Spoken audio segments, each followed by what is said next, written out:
I'm gonna take my razor blade, cut Reuben in the shade, start me a graveyard on my own. And it's oh Lordy me, oh Lordy my. With Grinning in Your Face, this was inspired by Martin Simpson's music, and I particularly liked the album Grinning in Your Face because I don't know, it conjured up images and it certainly suggested dance to me. Little birdie, come sing to me your song. I'd first of all heard the music when my son was playing the Martin Simpson numbers on his guitar, and he introduced me to Martin Simpson because he's also a choreographer, and he presented me with this album and I began to work with it, and it conjured up ideas about the American Midwest during the Depression era, and the photographs of Dorothea Lange came to mind, and so that was my starting point. But then I developed it further and we went on with some of the songs into the 60s even, so it's 20th century sort of middle America, if you like. And as with all my ballets, I try to create a kind of community and express certain ideas related to the subject matter of the songs.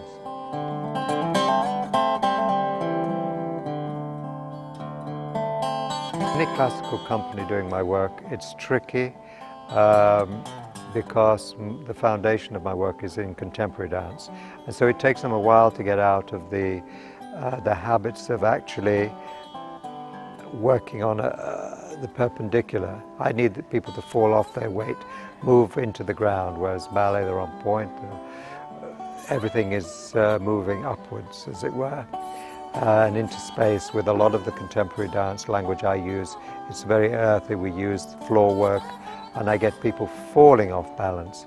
And this is hard for classical dancers. Not so hard for Houston Ballet nowadays because they've worked with me so often. But it takes a little getting used to.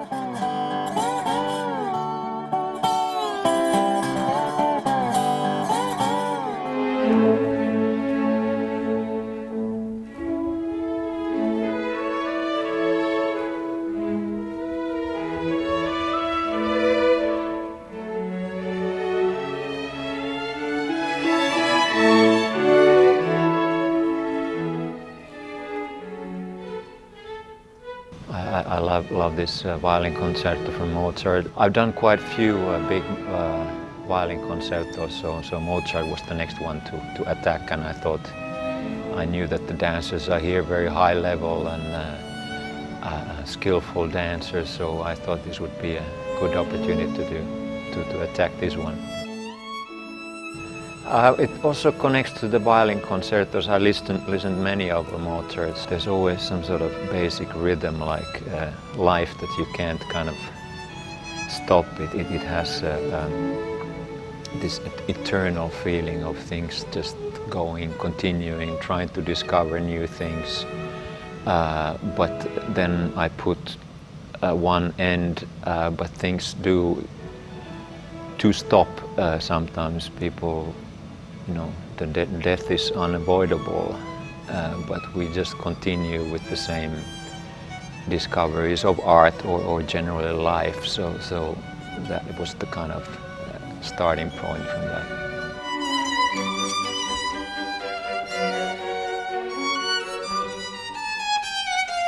It's really tricky to say why do you love some music, why does particular music inspire you.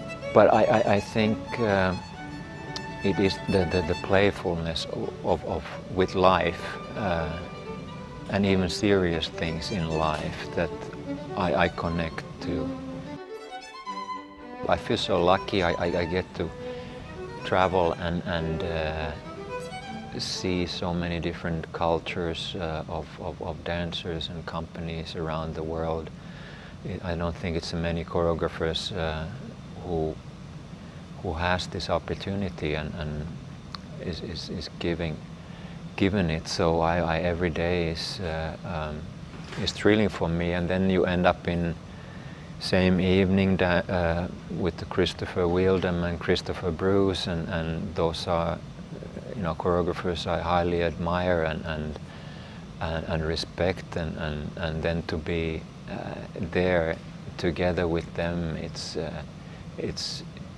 feels like a big honor and challenge, and try to make the best with the dancers.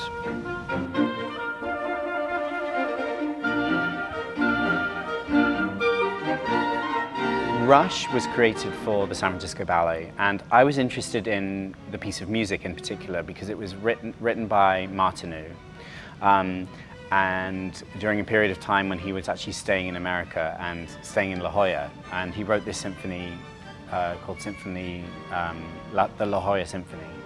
And it's sort of inspired by the open blue sky and the beautiful color of the water and that sort of richness of